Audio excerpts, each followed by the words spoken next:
கவனம் காப்பாற்றும் உயிர். வாழ்க்கையில் நிறைய தருணங்கள் வரும். நம்மை எல்லா பக்கமும் பிரச்சனைகள் முற்றுகையிடும் நேரங்கள். ஒரு பக்கம் வேலை பிரச்சனை, மற்றொரு பக்கம் குடும்பச் சுமை, மூன்றாவது பக்கம் நம்பிக்கை இழப்பு, நான்காவது பக்கம் தோல்வி. அந்த நேரத்தில் நம்ம மனசு சொல்வது இதுதான் முடிவு. ஆனா இன்னொரு ஆழமான உண்மை இருக்கு. இருட்டு அதிகமாகும் நேரமே விடியற்காலத்திற்கு முன்பு வரும். அதாவது முடிவாக தெரியும் சில நொடிகள் உண்மையில் புதிய ஆரம்பத்திற்கான அடித்தளம். பயந்து நின்று விடுபவர்கள் வரலாற்றில் மறைந்து விடுவார்கள். ஆனா தங்கள் இலக்கை தாங்கி பிடித்து நிற்பவர்கள் வரலாற்றை உருவாக்குவார்கள். அந்த வரலாற்றை உருவாக்கும் சக்தி எப்படி அமையும் தெரியுமா? இந்த கதை சொல்லுது. ஒரு நாள் காட்டுக்குள் ஒரு மான் தண்ணீர் தேடி அலைந்து கொண்டிருந்தது. அது சின்ன உயிர், ஆனா அதன் வாழ்வின் போராட்டம் பெரிய உயிர்களுக்கு சமம். நேரம் முழுக்க ஓடி தேடி தேடி அது எங்க பார்த்தாலும் உலர்ந்த நிலம். காற்று கூட வறட்சியோடு வீசும். கழுத்து வறண்டு வலி, நாக்கு உலர்ந்து பிளக்கும் அளவு, உடம்பு களைப்பு, தோள் தண்டுகள் நடுங்கும். அதற்குள் தண்ணீர் என்பது வெறும் தேவையில்லை, உயிர். சில நேரம் கழித்து மிகச் சோர்ந்து அது ஒரு பெரிய மரத்தின் கீழ் உட்கார்ந்தது.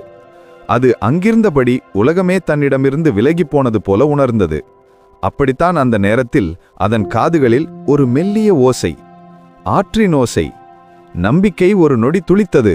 அது ஏறத்தாழ கால்களை இழுத்துக்கொண்டு அந்த சத்தத்தின் திசையில் ஓடத் துவங்கியது. சில அடிகள், பின் சில அடிகள். மனம் மட்டும் சொன்னது, தண்ணீர், தண்ணீர், தண்ணீர்.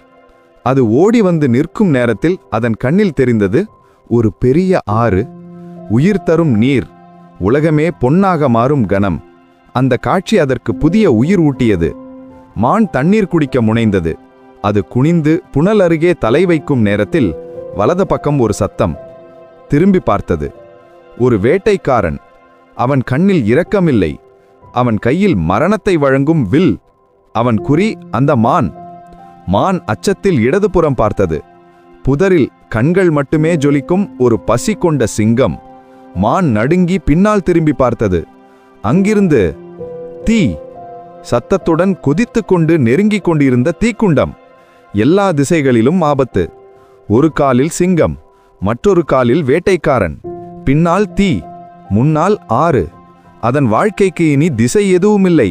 அந்த நொடியில் மான் என்ன செய்தது தெரியுமா? அது ஓடவில்லை, அது கத்தவில்லை, அது பீதியடையவில்லை. அது ஒரு நிமிஷம் அமைதியா நின்றது. அது ஆழமா சிந்தித்தது.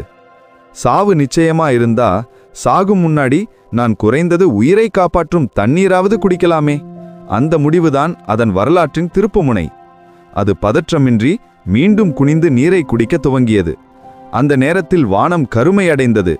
மேகங்கள் தீண்டி சேர்ந்து மின்னலுடன் கனமழை குட்டின. மழை வந்தவுடனே தீ அணைந்தது.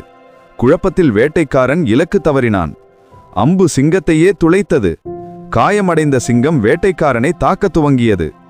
அந்த தருணத்தில் மான் சத்தமிட்டு ஓடியிருந்தால் அது மரணம்தான். ஆனா அது அமைதியா இருந்தது. மான் மெதுவாக தலையை உயர்த்தியது. வேட்டைக்காரனும் சிங்கமும் இருவரும் அங்கில்லை.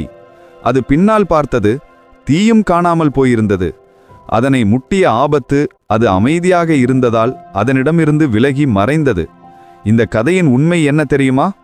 வாழ்க்கையிலும் பல நேரங்களில் நாம் மான் போலவே எல்லா பக்கமும் பிரச்சனைகளை சந்திப்போம். பயந்த அலறினால் அவை பெரிதாகும். ஓடி ஓடி தவறான திசைக்கு சென்றால் பிரச்சனை பெருகும். ஆனா அமைதியாய் நின்று நம் இலக்கில் கவனம் வைத்தால் பிரச்சனைகள் தானாக கலைந்து போகும். மானுக்கு இருந்த விருப்பங்கள் ஆற்றுக்குள் குதிக்கலாம், ஓடலாம், தற்காப்புக்கு போராடலாம். ஆனா அது தன் ஒரே இலக்கில் தங்கியது. தண்ணீர் குடிப்பது, வாழ்வதை தேர்ந்தெடுத்தது. நம் வாழ்க்கை பிரச்சனைக்கான மருந்து என்ன? தைரியம், அமைதி, சரியான முடிவு மற்றும் இலக்கில் மையப்படுத்தும் கவனம். உலகம் என்ன சொன்னாலும் கவனிக்காதீர்கள். உங்கள் வேலையை செய்யுங்கள், உங்கள் திசையை பிடித்துக் கொள்ளுங்கள். ஒரு நாள் அதே உலகம் உங்களை பார்த்து அவர் எப்படி இது சாதித்தார் என்று அதிர்ச்சி அடையும்.